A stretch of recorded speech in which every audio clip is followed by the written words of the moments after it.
libre, libre comme Paris. Alors, merci à vous, c'est un bonheur. Un nouveau chapitre s'ouvre pour la capitale française avec l'élection d'Emmanuel Grégoire au poste de maire de Paris. Se positionnant comme le successeur d'Anne Hidalgo, il a remporté les suffrages au nom de l'Alliance de la gauche et des écologistes, laissant son adversaire Rachida Dati derrière elle dans la course à l'hôtel de ville. Lors de son discours de victoire, Emmanuel Grégoire a clairement affirmé sa volonté de bâtir un « Paris pour tous », une promesse qui résonne avec les attentes des citoyens de la métropole. Contrairement à d'autres collectivités où le maire est élu au suffrage direct par les habitants, la désignation du premier magistrat de Paris revient aux 163 conseillers de Paris fraîchement élus.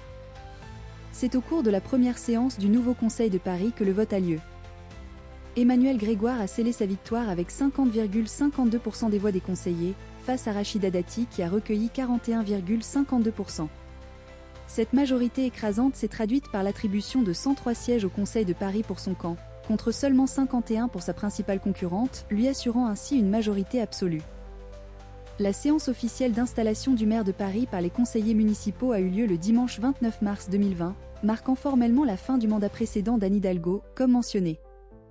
Si ses ambitions politiques sont désormais au centre de l'attention publique, Emmanuel Grégoire a également choisi de partager des aspects plus personnels de sa vie.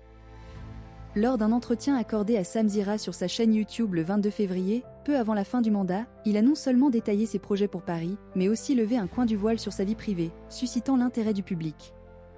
Fervent défenseur d'une ligne politique claire, il avait notamment refusé une alliance avec la France Insoumise, LFI, pour le second tour des élections, consolidant ainsi le bloc de la gauche et des écologistes. Au-delà de son rôle public, Emmanuel Grégoire se décrit avant tout comme un père de famille dévoué et épanoui.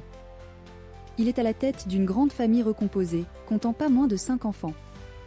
La discrétion est de mise concernant sa vie privée, le nom de sa compagne n'étant jamais divulgué publiquement. On sait cependant qu'il était déjà père de 3 enfants avant de rencontrer son actuel partenaire.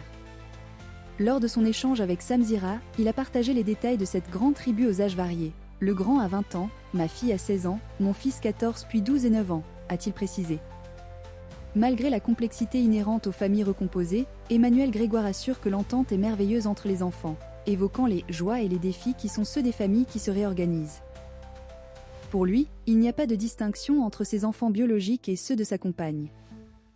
Mon sujet, c'est d'être un père tout court, d'être là, a-t-il affirmé avec conviction. Il a également exprimé avec émotion l'importance capitale de la paternité dans sa vie, déclarant que « devenir père a été le plus beau moment de ma vie ». De toutes les belles expériences que j'ai vécues dans ma vie, celle d'être père est de loin la plus enthousiasmante, la plus magique. Ces confessions offrent un aperçu d'un homme engagé non seulement pour sa ville, mais aussi profondément attaché aux valeurs familiales.